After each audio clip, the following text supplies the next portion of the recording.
안녕하세요. 경제를 말하다입니다. 지난 시간에는 어드밴스드 패키징이 중요하게 대두가 된 이유를 무어의 법칙에 의거해서 설명을 드렸었습니다. 간단하게 정리하자면 미세 공정의 고도화를 통한 트랜지스터 집적도의 향상만으로는 AI 시대에 요구되는 반도체의 성능을 효과적으로 달성할 수가 없게 되었기 때문에 반도체 업계는 패키징을 통해서 성능의 향상을 꾀하게 되었다라고 말씀을 드렸습니다. 선폭 미세화를 통한 반도체 성능 향상의 한계가 드러난 이유는 반도체의 선폭이 줄어들면서 동시에 반도체에 제공되는 전류를 효과적으로 통제하기가 어려워졌기 때문입니다. 선폭이 좁아지면서 회로 간의 전류 간섭도 심해지게 되었고요. 또한 누설 전류, 즉 반도체의 통제에서 벗어나는 전류의 흐름이 많아지게 되었다는 문제점도 제기가 되었습니다. 이러한 누설 전류의 문제는 반도체의 발열을 야기하게 되고요. 반도체의 발열은 곧 반도체 성능의 전체적인 저하로 이어지게 되죠. 게다가 좀 더 현실적인 측면에서 반도체 공정이 미세화되면 미세화될수록 설계 기업과 제조 기업에서의 개발 비용과 제조 비용이 기하급수적으로 상승하는 문제가 발생하게 됩니다. 반도체 제조 공정이야 설비를 고도화하고 공정 시나리오를 다시 짜는 등의 그러한 개발 비용이 함께 들어가기 때문에 비용 상승이 어느 정도 납득이 갑니다. 하지만 설계 기업의 개발 비용 상승이라고 하는 거는 왠지 좀 괴리감이 느껴지기도 하는데요. 설계를 담당하는 이 팹리스의 비용은 대부분 설계 자산을 구입하는 데에 투입이 됩니다. EDA라고 불리는 설계 자동화 툴을 구입하는 비용도 만만치 않게 들어가요. EDA 회사들은 대부분 파운드리 업체의 공정에 최적화된 설계 자동화 툴을 세팅을 하죠. 그리고 그 설계 자동화를 세팅하는 기준으로 IP, 즉 설계 자산을 활용하게 됩니다. 그런데 이 EDA 회사들이 활용하는 IP 가격도 선단 공정으로 올라가면 올라갈수록 기하급수적으로 증가를 하게 돼요. IP 자체의 금액이 비싸다 보니 IP를 기준으로 설계 자동화를 세팅하는 EDA 툴의 가격도 덩달아서 비싸지게 되고 이로 인해 최종적으로 EDA를 활용해서 반도체를 설계하는 팹리스가 부담하게 되는 가격도 증가하게 되는 구조이죠. 그리고 선단 공정으로 올라가면 올라갈수록 이 선단 공정에서의 설계를 할 수 있는 고급 인력들이 더 필요하게 됩니다. 그러면 필요한 인력들을 충원을 해야겠죠. 그러면서 생기는 인건비 문제도 무시할 수가 없습니다.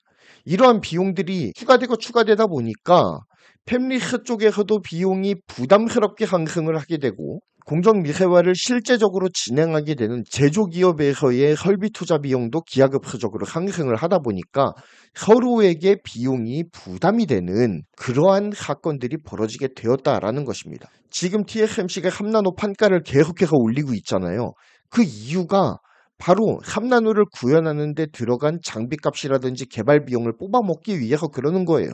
그만큼 천문학적인 돈이 투여가 됐다라는 방증이죠.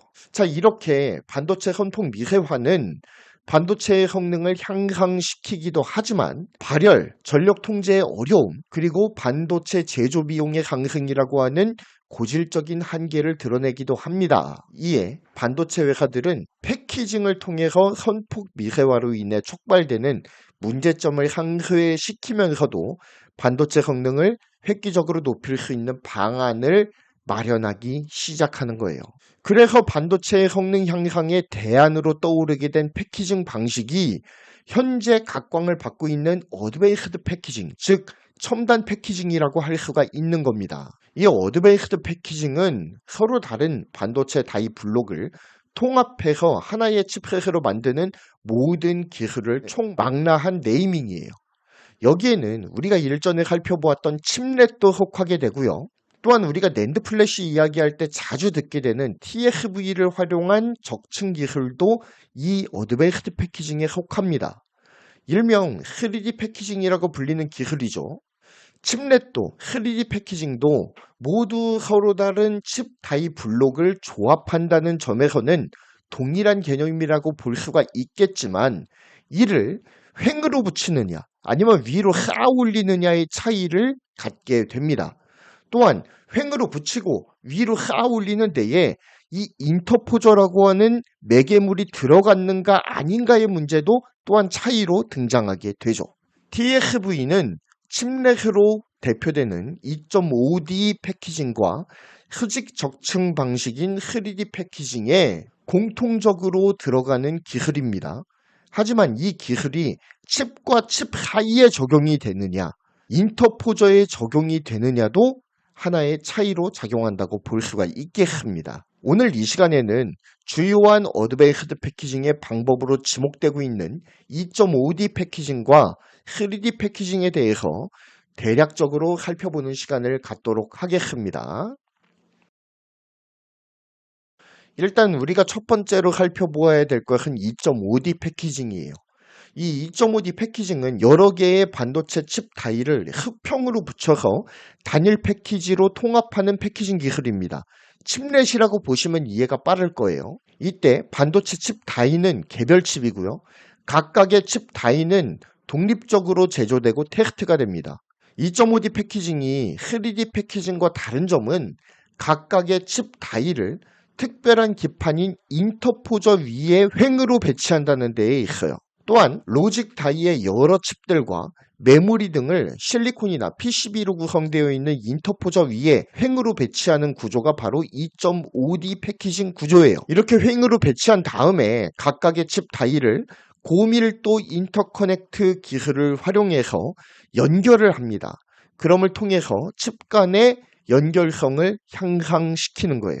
이를 통해 칩 전체의 크기를 획기적으로 축소할 수가 있고요. 또한 칩 간의 연결성을 대규모로 증폭함을 통해서 획기적인 성능의 향상을 도모할 수가 있습니다. 이 고밀도 인터커넥트라고 하는 것은 한마디로 말해서 대역폭과 속도를 대폭으로 향상시킨 칩 간 연결 기술이에요.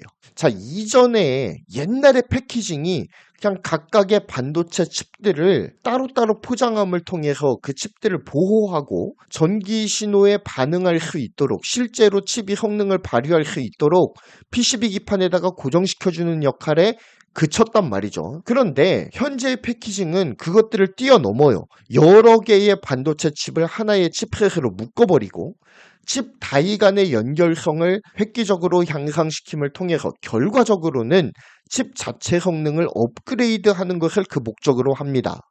따로따로 떨어져 있던 반도체 칩 다이들을 하나로 묶고 이것을 고감도 인터커넥트라고 하는 연결 기술을 사용해서 묶어주는 겁니다. 그럼을 통해 여러 개로 떨어져 있던 반도체 칩들을 하나의 칩셋으로 묶어주는 것이죠. 이를 SOC라고 부르기도 하고 SIP라고 부르기도 합니다. 그리고 우리가 2.5D 패키징이라고 부르기도 하는 거예요.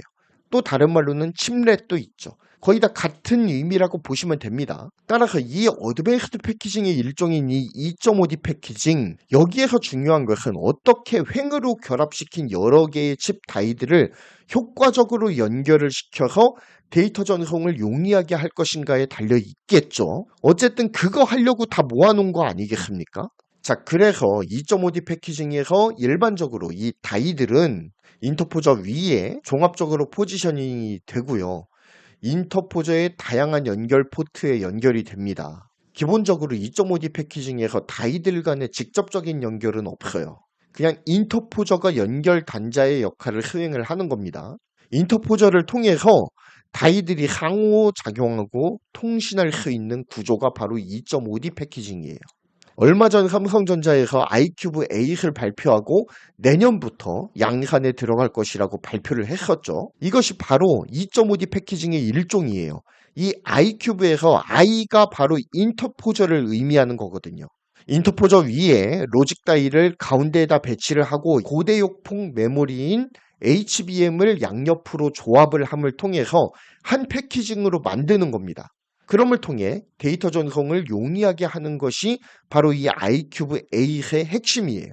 이러한 패키징이 가능한 이유는 로직 다이와 HBM이 따로 떨어져 있는 것이 아니라 바로 옆에 붙어 있고 고감도 인터커넥트 기술이 가미된 인터포저가 이들을 연결해 주기 때문이에요. 이로 인해서 반도체의 발열을 효과적으로 통제하면서도 다량의 데이터를 한 번에 로직 다이로 전송하는 것이 가능해지더라는 겁니다. 2.5D 패키징의 최대 장점 중 하나는 전력 통제를 원활하게 함을 통해서 반도체의 발열이 효과적으로 통제가 가능해진다는 점입니다. 현재 반도체 IC 칩의 최첨단 공정은 3나노미터 공정이죠. 회로 간의 간격이 현격하게 좁아지면서 누설 전류 문제가 불거지게 되었죠. 그런데 이러한 최첨단 공정의 칩을 인터포저에 연결을 하게 되면 좁은 선폭의 능동 소자에서 흐르는 전류를 비교적 넓은 선폭의 고대역 회로로 분산시킬 수가 있어요. 그러면서 직접 회로가 전류를 통제하는 데에 부담을 줄여주는 효과가 있습니다. 그러면서도 고대역 PCI 익스프레스 연결을 통해서 대량의 데이터를 효과적으로 로직 다이로 전달을 할 수가 있으니 쾌적한 데이터 전송 환경 또한 만들어지게 되는 것이죠. 이렇게 IC 회로의 부담을 인터포저가 분산시켜주면서 발열 이슈를 효과적으로 통제를 해주고요. 전체적인 반도체 평균 성능을 높여주는 역할을 수행하게 되는 것입니다. 오늘은 여기까지 하고요. 어드밴스드 패키징의 내용이 굉장히 많다 보니까 2부로 진행을 하도록 하겠습니다. 다음 이 시간에는 3D 패키징에 대해서 더욱더 자세하게 알아보는 시간을 갖겠습니다. 감사합니다. 경제를 말하다였고요. 구독, 좋아요, 알림 설정 부탁드립니다. 감사합니다.